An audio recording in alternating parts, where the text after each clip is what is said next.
Hello friends, welcome to MS Maths.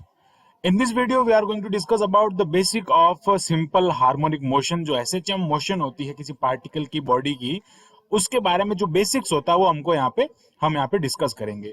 ठीक है, अब मोशन से हम आगे चलेंगे, बट हमको यहाँ पे क्या होगा, जो एसएचएम है वो अगर हमको उसके बारे में पढ़ना है, उसका अध्ययन करना है, तो उससे पहले हमको ये सारे जो टॉपिक्स वो क्लियर करने होंगे। बिकॉज एसएचएम जो होता है वो स्पेशल कैरेक्टर होता है ऑस्किलेटरी मोशन का, और ये ऑस्किलेटरी मोशन जो होता है वो स्पेशल कैरेक्टर होता है एक पीरियोडिक मोशन का। तो ये सारे एक दूसरे से लिंक्ड है, इसलिए हम यहाँ पे बात करते हैं। सबसे पहले मोशन से हम स्टार्ट करते हैं, मोशन क्या होता है। बेसिकली यहाँ पे हमने मोशन को दो पार्टीशन में डिवाइड किया, एक नॉन पीरियोडिक और एक पीरियोडिक मोशन। बट स्पेशली हम नहीं कह सकते कि मोशन जो होते हैं it has two types only, periodic और नॉन पीरियोडिक, बट ऐसा हम नहीं कह सकते। बिकॉज हमने जो मोशन के लिए हमने ऐसा भी पढ़ा है कि 1D मोशन होता है, एक 2D मोशन होता है, एक 3D मोशन होता है। इस टाइप से हम अलग अलग कह सकते हैं, अलग अलग बेसिक पे हम उसके लिए जो मोशन के जो भी टाइप्स होते हैं वो हम यहाँ पे उसको डिटरमाइन कर सकते हैं, उसको कंसिडर कर सकते हैं। बट यहाँ पे हमने कंसिडर किया है टाइम पीरियड के अकॉर्डिंग, कि टाइम मतलब क्या होता है उसमें, उसके अकॉर्डिंग हमने यहाँ पे डिस्ट्रीब्यूट किया है। फर्स्ट हम यहाँ पे देखते हैं कि मोशन क्या होता है। मोशन का मतलब होता है उसकी स्थिति में चेंज, यानी चेंज इन पोजीशन। जो उसकी पोजीशन में चेंज हो रहा है, कोई भी पार्टिकल है उसकी पोजीशन में चेंज हो रहा है, उसको हम क्या कहते हैं, मोशन कहते हैं। Okay, change in position is called motion. अब हम बात करते हैं कि मोशन को हमने यहाँ पे टाइम के अकॉर्डिंग यहाँ पे हमने दो कह सकते हैं पार्टीशन में डिवाइड किया है। फर्स्ट हमने यहाँ पे लिया पीरियोडिक मोशन, एंड सेकंड हमने यहाँ पे लिया नॉन पीरियोडिक मोशन। बहुत ही तसल्ली से इनको समझना कि होते क्या है। मैं इनकी डेफिनेशन भी बताऊंगा और इनको भी समझाऊंगा, कि इनके एग्जाम्पल की भी बात करूंगा। देन फर्स्ट हम यहाँ पे बात करते हैं पीरियोडिक मोशन, जिसको हिंदी में आवर्त गति कहा जाता है। हमने छोटी क्लासों में इसके बारे में, इसकी जो डेफिनेशन है, इसके एग्जाम्पल्स है, खूब पढ़े हैं। बट हम यहाँ से इन चीजों को आज एसएचएम, ऑस्किलेटरी, इन सबसे रिलेट करते हुए एकदम पढ़ेंगे, तो एक फ्लो चार्ट तैयार होगा, जिससे कि आपको वीडियो में कि लास्ट तक पूरा एकदम समझने में बिल्कुल आसानी होगी। ओके, देन हम पढ़ते हैं कि पीरियोडिक मोशन क्या होता है। पीरियोडिक मोशन का मतलब होता है कि when body repeat its motion after a certain time period. किसी निश्चित समय अंतराल के बाद में अगर कोई गति अपनी गति को, अपनी मोशन को रिपीट करती है, दोहराती है, उसको हम कहते हैं आवर्त गति। मैं आप इसकी डेफिनेशन लिख लेता हूं। डेफिनेशन हो जाएगी इसकी, व्हेन अ बॉडी हो जाएगा, पार्टिकल कह दो, when a body particle repeat, when a body और particle repeat its motion, after a certain time period, after a certain time period. एक सर्टेन टाइम पीरियड के बाद में वो अपनी मोशन को रिपीट करती है। ओके, यहाँ पे देखें कि वो अपनी मोशन को रिपीट करती है, दोहराती है, इसको हम कहते हैं आवर्त गति। हिंदी में अगर बात करता हूं तो क्या हो जाएगा, जब कोई कण या कोई पिंड अपनी गति को एक निश्चित समय अंतराल के पश्चात, सर्टेन टाइम का मतलब होता है, हो जाएगा निश्चित समय अंतराल के पश्चात, इसको हम कहेंगे निश्चित समय अंतराल। निश्चित समय अंतराल के पश्चात वो अगर अपनी गति को दोहराता है, रिपीट करता है, तो उसको हम कहेंगे पीरियोडिक मोशन या आवर्त गति। अब इसके एक एग्जाम्पल देख लेते हैं। अगर मैं बात करता हूं, जैसा कि हमने इस एग्जाम्पल को खूब पढ़ा है, इस एग्जाम्पल को देखता हूं कि हमने एक रिजिड वॉल से, इस टाइप के एक रिजिड वॉल से हमने पेंडुलम को लटका रखा है।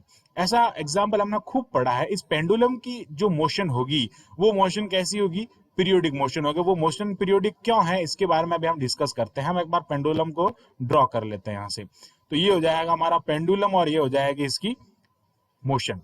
ओके, अब पेंडुलम की बात करते हैं कि ये पेंडुलम की जो है वो मीन पोजीशन है। मीन पोजीशन से क्या मीनिंग है, मीन पोजीशन का मतलब है कि जहां पे वो रहता है लटकाने के, जैसे हम इसको हैंग किया ना, उसके बाद में जहां पे वो रहता है, जिस मतलब अगर हम उसको इस तरफ मोशन करवाएंगे या इस तरफ मोशन करवाएंगे, आफ्टर अ टाइम पीरियड वापस वो वहीं पे आएगा, तो उसको हम कहते हैं मीन पोजीशन।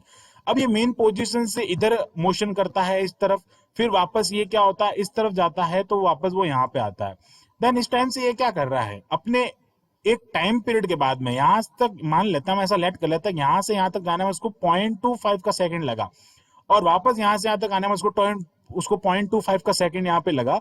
तो यहाँ से हम क्या कह सकते हैं, उसका जो टाइम पीरियड है वो क्या हो रहा है, आफ्टर अ सर्टेन टाइम, एक निश्चित समय अंतराल के पश्चात में क्या कर रहा है, वो वापस उसी गति में जाएगा ना। एक बार वो इधर जा रहा है, फिर वो इधर जा रहा है, फिर वापस वो अपनी पोजीशन पे आएगा, और फिर वापस वो इधर जाएगा। मतलब कह सकते हैं कि after a certain time period, निश्चित एक निश्चित समय अंतराल के पश्चात वो अपनी गति को दोहराता है, अपनी गति में पुनरावृत्ति करता है, उसको हम क्या कहते हैं, आवर्त गति या पीरियोडिक मोशन कहते हैं। ओके, इस टाइप के मोशन को हम यहाँ पे पीरियोडिक मोशन कहते हैं। इसका हम एक और एग्जांपल ले सकते हैं पीरियोडिक मोशन में। अगर मैं कहता हूं कि बहुत ही सिंपल सा, इसका हम एग्जांपल की बात करते हैं, यहाँ पे ले लेते हैं इसका एग्जांपल। ये मैं बात करता हूं कि इस टाइप से हमने एक पत्थर जो है उसको एक रस्सी से ऐसे बांध रखा है हमने, उस रस्सी से हमने बांध के इस पत्थर को हम ऐसे ऐसे घुमा रहे हैं गोल गोल अपने हाथ में ऐसे पकड़ के। यहाँ पे जो है हाथ है यहाँ पे इस टाइप से, और इस टाइप से हाथ से हमने इसको यहाँ पे ऐसे पकड़ के घुमा रहे हैं। अब जब इसको घुमा रहे हैं तो क्या हो रहा है, after a certain time period, मान लेते हैं कि इसको एक राउंड पूरा करने में 2 सेकंड लगे। ठीक है, अब एक राउंड पूरा करने में 2 सेकंड लगे, या हम लेट कर लेते 1 सेकंड लगा एक राउंड पूरा करने में, तो 1 सेकंड के पश्चात में क्या होगा, 1 सेकंड आफ्टर 1 सेकंड में क्या होगा, वो वापस इसी पोजीशन पे आएगा। तो इस पोजीशन को हम क्या कहेंगे, मीन पोजीशन। अब वो मेन पोजीशन से क्या हो रहा है, एक राउंड कर रहा है, पूरा का पूरा एक सर्कुलर पाथ में चल रहा है, और उसके बाद में क्या होगा, वो वापस उसी में करेगा ना, बार बार वो गति दोहराएगा ना, पुनरावृत्ति करेगा। यहाँ पे आने के पश्चात वापस क्या होगा, ऐसे घूमेगा, फिर और ऐसे घूमेगा। तो मतलब क्या हो रहा है, वो अपनी उसी पथ में, उसी पाथ में एक कह सकते हैं रिपीट कर रहा है उसी मोशन को, उसको हम कहेंगे यहाँ पे periodic motion. Okay, then non periodic motion is the opposite of the periodic motion. ये बिल्कुल इसका अपोजिट हो जाएगा। क्या हो जाएगा, अपोजिट का मतलब क्या हो जाएगा, don't repeat. When a body don't repeat its motion after a certain time period, it is called the non periodic motion. इसको मैं क्या क्या लिख लेता हूं यहाँ पे, डोंट रिपीट से मैं इसको यहाँ पे रिप्रेजेंट कर देता हूं, जिससे कि आपको यहाँ पे थोड़ा सा आइडिया हो जाए। ये क्या करता है, रिपीट नहीं करता है, डोंट रिपीट इट्स मोशन। ये अपनी मोशन को, अपनी गति को रिपीट नहीं करता है। ओके, अब यहां से हम बात करते हैं कि नॉन पीरियोडिक मोशन का हमने बताया आपको, पीरियोडिक मोशन और नॉन पीरियोडिक मोशन में यहां से जो डिफरेंस है वो हो जाता है अलग। अब बात करते हैं जो पीरियोडिक मोशन का, अगर हम उसको डिस्ट्रीब्यूट करते हैं तो उसके बाद में हमारे पास में 2 और इसके टाइप्स आते हैं, एक आता है ऑक्सिलेटरी मोशन और एक आता है नॉन ऑक्सिलेटरी मोशन। अब इसको हम कैसे समझे कि ऑक्सिलेटरी मोशन का मतलब क्या होता है, नॉन ऑक्सिलेटरी मोशन का मतलब क्या होता है। ऑक्सिलेटरी को हिंदी में दोलन गति कहते हैं। हम इसके बारे में डिस्कस ज्यादा करेंगे क्योंकि ये हमारा एक पार्ट है, क्योंकि इसी का एक पार्ट होता है एसएचएम। ओके, एसएचएम भी इसी का पार्ट है, इसलिए हम इसको थोड़ा ज्यादा डिस्कस करेंगे।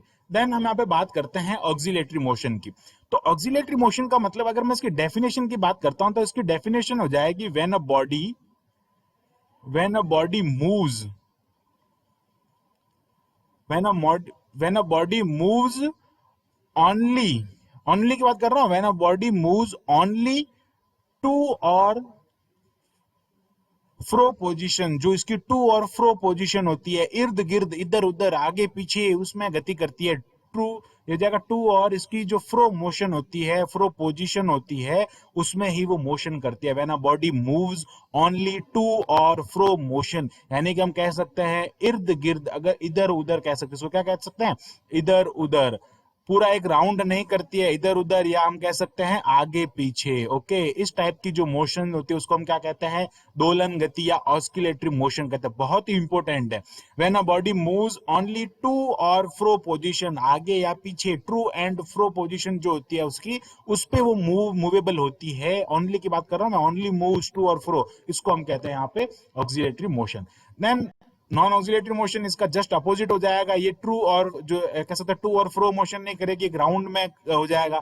अगर मैं इसके एग्जांपल की बात करता हूं तो इसका एग्जांपल क्या हो जाएगा, बिल्कुल सिंपल एग्जांपल है। यहां से इसका जो एग्जांपल है वो हो जाएगा पेंडुलम का जो मोशन होता है, उसको क्या कह देंगे हम, यही इसका एग्जाम्पल हो जाएगा। ओके, ये जो एग्जाम्पल है पेंडुलम वाला, वो किसका एग्जाम्पल है, जो है ऑक्सिलेटरी मोशन का एग्जाम्पल है। बिकॉज यहाँ पे देख सकते हैं, ये जो पेंडुलम है, यहाँ पे जो मेन पोजिशन है पेंडुलम की, ये मेन पोजीशन से क्या कर रहा है, एक बार इधर जा रहा है, एक बार इधर जा रहा है, आगे पीछे इर्द गिर्द ये कर रहा है। इसी टाइप से हम इसको कह सकते हैं कि ये जो हमारा मोशन है पेंडुलम का मोशन, पेंडुलम की जो गति होती है उसको हम क्या कहते हैं, दोलन गति कहते हैं, ऑस्किलेटरी मोशन कहते हैं। देन मैं बात करता हूं जो नॉन ऑस्किलेटरी मोशंस होते हैं उनकी क्या एग्जांपल हो जाएगा, उनका एग्जांपल हो जाएगा, यहाँ पे आप देख सकते हैं, ये जो हम पत्थर की यहाँ पे जो गति करवा रहे हैं, वो गति जो होगी वो नॉन ऑस्किलेटरी मोशन हो जाएगा। Because after a certain time period उसमें मोशन रिपीट तो हो रहा है, यानी कि ये एक पीरियोडिक मोशन तो है, बट यहाँ पे क्या हो रहा है, ये टू और फ्रो मोशन नहीं कर रहा है। ये यहाँ पे क्या कर रहा है, टू और फ्रो जो है, यानी आगे पीछे मोशन नहीं शो कर रहा है, इसलिए हम इसको क्या कहेंगे, नॉन ऑस्किलेटरी मोशन, इसको यहाँ पे कहेंगे, दोलन गति नहीं कह सकते इसको, ठीक है। अब हम क्या कर रहे हैं, ऑस्किलेटरी मोशन को और आगे यहाँ पे डिस्ट्रीब्यूट करते हैं हम एसएचएम और नॉन एसएचएम में। अब एसएचएम और नॉन एसएचएम में एक बार हम इसको पढ़ने से पहले मैं बता देता हूँ, जैसे गिटार का कंसेप्ट यहाँ पे क्यों आ रहा है। तो जैसे कि यहाँ पे एक गिटार का जो है फोटो भी यहाँ पे बना हुआ है, तो हम बात कर लेते हैं पहले गिटार के बारे में कि गिटार बेसिकली मैंने यहाँ पे क्यों रखा है। तो गिटार के लिए अगर बात करूँ, जो ना यहाँ पे ऑस्किलेशंस जो होते हैं, वो ऑस्किलेशंस असल में होते क्या, उनकी अगर मैं बात करता हूँ यहाँ से कि ऑस्किलेशंस होते क्या है। तो ऑस्किलेशंस की मैं अगर बात करता हूं, तो ऑस्किलेशंस यहाँ पे हो जाएगा कि एक ऑस्किलेशन का अगर हम यहाँ पे एक अच्छा एग्जांपल लेने की कोशिश करते हैं, तो वो ये हो जाता है कि मैं रिजिड वॉल से अगर मैं किसी स्प्रिंग के साथ में ब्लॉक को बांध देता हूं, तो ये जो ब्लॉक की फिक्स पोजीशन होगी, इस फिक्स पोजीशन को क्या कहेंगे हम, मीन पोजीशन, माध्य स्थिति कहेंगे। अब यहां से अगर मैं इसको खींचता हूं और यहाँ पर ले आता हूं, तो क्या होगा, यहाँ पे ये लाने के बाद में उस टाइम पे क्या होगा, यहाँ पे इसमें कोई ना कोई डिस्प्लेसमेंट होगा, उसको हम एक्सलेट कर लेते हैं।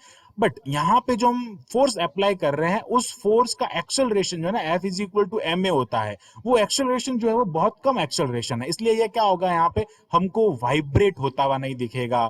अब वाइब्रेट नया वर्ड हमारे यहाँ पे आई है, कंपन जिसको हम कहते हैं कि ऑस्किलेशंस जो होता है, ऑस्किलेटरी मोशन और हम वाइब्रेशन को रिलेट कर सकते हैं। आप कैसे रिलेट करते हैं वो आप यहाँ से देखें। मैं क्या करते हैं, इसका एक एग्जांपल जैसा कि हम लेते हैं, नॉर्मली गिटार का एग्जांपल लेते हैं। तो गिटार के लिए हम क्या करते हैं, गिटार की जो ये ऐसे आप देख सकते हैं जो वायर लगे होते हैं, इन वायर को अगर मैं क्या करता हूं, खींच के छोड़ देता हूं, तो ये क्या करेगा, अपने टू और फ्रो मोशन करेगा, तो ये क्या हो जाएगा, ऑस्किलेटरी मोशन है। बट यहाँ पे जो इसकी फ्रीक्वेंसी है, फ्रीक्वेंसी यानी एक सेकंड में वो कितने कंपन कर रहा है, एक सेकंड में वो कितने वाइब्रेट हो रहा है, वो फ्रीक्वेंसी क्या है, उसकी मोर फ्रीक्वेंसी है। यहाँ पे हम इसको क्या कहेंगे, मोर फ्रीक्वेंसी कहेंगे। इसके एग्जांपल की अगर मैं बात करता हूं, तो वो एग्जांपल क्या हो जाएगा इसके लिए, यहाँ पे अगर बात करता हूं ऑस्किलेटरी एग्जांपल का, एक और हो जाएगा गिटार का, but guitar has more frequency, इसको हम क्या कहेंगे, मोर फ्रीक्वेंसी। यहाँ पे हो जाएगा मोर फ्रीक्वेंसी। इसके लिए जो फ्रीक्वेंसी होगी वो बहुत ज्यादा होगी, हाई फ्रीक्वेंसी होगी। तो फ्रीक्वेंसी ज्यादा होने से क्या हो रहा है, वहां पे आपके पास में, इसको हम लिखेंगे मोर फ्रीक्वेंसी। फ्रीक्वेंसी ज्यादा है तो वहां पे क्या हो जाएगा आपके पास में, वो ऑस्किलेटरी मोशन वाइब्रेशन में कन्वर्ट हो जाएगा। ओके, देन अब हम यहाँ से स्टार्ट करते हैं हमारा इंपोर्टेंट टॉपिक एसएचएम। अब एसएचएम क्या होता है, बेसिकली ये जो एग्जाम्पल होता है वो एसएचएम का ही एग्जाम्पल होता है, ठीक है। हम इसको क्या करते हैं, इसको उधर भेज देते हैं। तो ये बेसिकली एग्जाम्पल जो होता है वो एसएचएम का ही एग्जाम्पल होता है, ठीक है। हम यहाँ से इसको एसएचएम को यहाँ से ले लेते हैं। तो ये जितने भी हम बात कर रहे हैं ब्लॉक की, तो वो जो भी ब्लॉक्स होगा वो सारा एसएचएम के लिए हो जाएगा यहाँ पे। ओके, अब हम यहाँ पे इसको इधर शिफ्ट कर देते हैं। देन यहाँ पे बात करता हूं मैं कि हमारा जो डिस्प्लेसमेंट है इस ब्लॉक का, ये डिस्प्लेसमेंट जो होता है, एसएचएम का मीनिंग ये होता है कि एसएचएम की अगर मैं डेफिनेशन बात करूं, तो एसएचएम का हम एक अलग से वीडियो बनाएंगे जिसमें एकदम पूरा अच्छे से समझाएंगे। बट यहाँ पे आपको थोड़ा कंसेप्ट क्लियर करते हैं कि एसएचएम की जो हम कह सकते हैं, कोई पार्टिकल जब एसएचएम में एग्जीक्यूट करता है ना, पार्टिकल और body is said to execute SHM if the moves to और fro about a mean position, वो अपने उसकी टू और फ्रो मेन पोजीशन पे रहता है, यानी कि वो तो किसकी डेफिनेशन होगी, ऑस्किलेटरी मोशन, क्योंकि बिकॉज इज द ऑस्किलेटरी, जो एसएचएम है वो ऑस्किलेटरी मोशन का एक कैरेक्टरिस्टिक कह सकते हैं, इसका हम एक प्रॉपर्टी कह सकते हैं। देन मैं बात करता हूं यहां से, इस स्प्रिंग से बांध के अगर मैं एक ब्लॉक को रखता हूं, तो this is called the mean position. Okay, इसको हम क्या कहेंगे, मीन पोजीशन कह सकते हैं इसकी, this is called the mean position for block. अब यहाँ पे मैंने इस पे फोर्स अप्लाई किया, F is equal to ma। जब हम इस पे फोर्स अप्लाई करते हैं F is equal to ma, और हम इस जो भी एक्सेलरेशन है, हमारा त्वरण जो है, एक्सेलरेशन जिसको हम कहते हैं, एक्सेलरेशन जो है वो बहुत यहाँ पे कम है। तो जो ये एक्सेलरेशन होगा ना, वो उतना कह सकते हैं ज्यादा होगा जितना उसमें डिस्प्लेसमेंट होगा। यानी कि हम कह सकते हैं कि इन एसएचएम पार्टिकल जो होगा वो उसकी हम कह सकते हैं वो डिफेंड कैसे करेगा, वो जो रिस्टोरिंग फोर्स यहाँ पे लगेगा, जिसको हम क्या कहते हैं, ये जो यहाँ पे इस फोर्स को, इस ब्लॉक को वापस पीछे लाने की जो कोशिश कर रहा है, उसको हम क्या कहेंगे, रीस्टोरिंग फोर्स। वो जो रीस्टोरिंग फोर्स है, यानी कि प्रत्यानयन जो बल होता है ना, वो प्रत्यानयन बल क्या है, यहाँ पे उस के जो डिस्प्लेसमेंट है, उस डिस्प्लेसमेंट के क्या होता है, एकदम डायरेक्टली प्रोपोर्शनल होता है। इसको हम कहते हैं एसएचएम। ये एसएचएम की बहुत इंपॉर्टेंट कंडीशन है, यानी कि we can say that M A is proportional that x, या फिर हम क्या कह सकते हैं एक्स, यानी जो ए जो है वो एक्सेलरेशन जो है वो एक्स के बिल्कुल प्रोपोर्शनल है। ये जो कंडीशन होती है वो एसएचएम की कंडीशन होती है। अब बात करते हैं नॉन एसएचएम में। नॉन एसएचएम में क्या होगा कि ए जो है वो डायरेक्टली प्रोपोर्शनल नहीं होगा, पहली कंडीशन तो ये फेल हो जाएगी यहाँ पे। दूसरा यहाँ पे जो है वो टू और फ्रो मोशन तो करेगा, बट वहां पे क्या होगा कि जैसे मैं बात कर लेता हूँ, जैसे ये वाला एग्जांपल हो जाएगा इसका, बट ये तो जो है वो नॉन ऑस्किलेटरी का है। तो ऑस्किलेटरी में भी हम एसएचएम लेते हैं, जो एसएचएम नहीं होता उनको हम यहाँ पे नॉन एसएचएम कहते हैं, बट इस पे ज्यादा हम यहाँ पे डिटेल में नहीं जाएंगे, हम ओनली एसएचएम की बात करेंगे। तो इसमें एसएचएम में ये हो जाएगा। और यहाँ से जब हम फोर्स की बात करें तो फोर्स एक्स के समानुपाती होता है, प्रोपोर्शनल होता है। तो जब भी हम यहाँ से प्रोपोर्शनल का साइन हटाते हैं तो यहाँ पे कांस्टेंट आता है माइनस के। अब ये माइनस के जो होता है, के को हम कहते हैं स्प्रिंग कांस्टेंट, इसको हम क्या कहते हैं, स्प्रिंग कांस्टेंट। अब ये जो स्प्रिंग कांस्टेंट है इसका माइनस क्या शो कर रहा है, माइनस शो कर रहा है रीस्टोरिंग फोर्स को। जो हमारा रीस्टोरिंग फोर्स होता है उसको ये माइनस शो कर रहा है, ठीक है, क्योंकि जो ये पोजीशन है स्प्रिंग की ये आगे जाएगी और इसको क्या करेगा, ये रीस्टोरिंग फोर्स इसको वापस अपनी जो उसकी मेन पोजीशन है उस पर लाने का प्रयास करेगा, उस पे लाने के लिए उसको उस पे अप्लाई होगा। तो इस टाइप से हमने एसएचएम का यहाँ पे कंसेप्ट पढ़ा है, इसमें जो मोशन है उसका कंसेप्ट पढ़ा है, और एक इंट्रोडक्शन हम कह सकते हैं, टॉपिक का नाम यही था कि इंट्रोडक्शन ऑफ एसएचएम हमने यहाँ पे पढ़ा। सो आई होप आपको एकदम इंट्रोडक्शन जो है वो इसका फ्लो चार्ट के फॉर्म में समझ में आया होगा। So thanks for watching this video, keep watching MS maths and subscribe the channel MS maths.